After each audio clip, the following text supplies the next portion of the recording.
മയ്യിലിൽ കോൺഗ്രസ് മണ്ഡലം committee office അടിച്ചു തകർത്തു. മയ്യിൽ ടൗണിലെ കോൺഗ്രസ് ഓഫീസായ ഗാന്ധി ഭവനാണ് തകർത്തത്.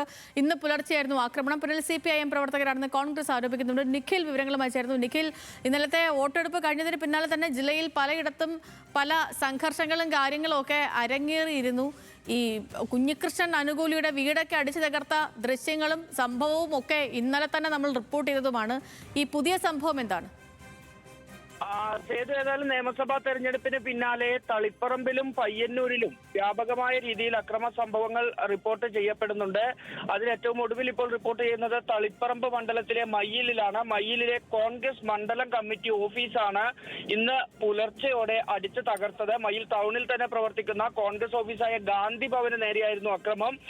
ഓഫീസിനകത്തെ ഫർണിച്ചറുകളെല്ലാം തന്നെ അടിച്ചു തകർത്ത നിലയിലാണ്. ഒപ്പം അവിടെ സൂക്ഷിച്ചിരുന്ന പ്രചരണ സാമഗ്രികൾ, കസേരകൾ തുടങ്ങിയവയെല്ലാം തന്നെ അടിച്ച് തകർത്തിട്ടുണ്ട്. ഇന്നലെ വൈകുന്നേരം മയ്യിലിനടുത്തുള്ള മുല്ലക്കൊടി എന്ന് പറയുന്ന സ്ഥലത്ത് CPIM പ്രവർത്തകനായ പ്രകാശന് കുത്തേറ്റിരുന്നു. ഈ സംഭവത്തിൽ ഒരു കോൺഗ്രസ് പ്രവർത്തകൻ കസ്റ്റഡിയിലാവുകയും ചെയ്തിട്ടുണ്ട്.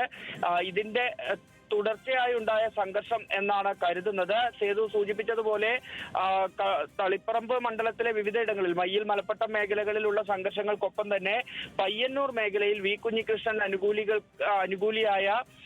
അനുകൂലിയുടെ വീടിന് നേരെയും അക്രമം ഉണ്ടായിരുന്നു. വീട്ടിന് മുറ്റത്ത് നിർത്തിയിട്ട കാറും വീടിന്റെ ജനൽ ചില്ലുകളും അടിച്ചു തകർക്കുകയും കാറിന് തീയിടാൻ ശ്രമിക്കുകയും ഒക്കെ ചെയ്തു. ഏതായാലും ശക്തമായ രാഷ്ട്രീയ മത്സരം നടന്ന രണ്ട് മണ്ഡലങ്ങളാണ് പയ്യന്നൂരും തളിപ്പറമ്പും.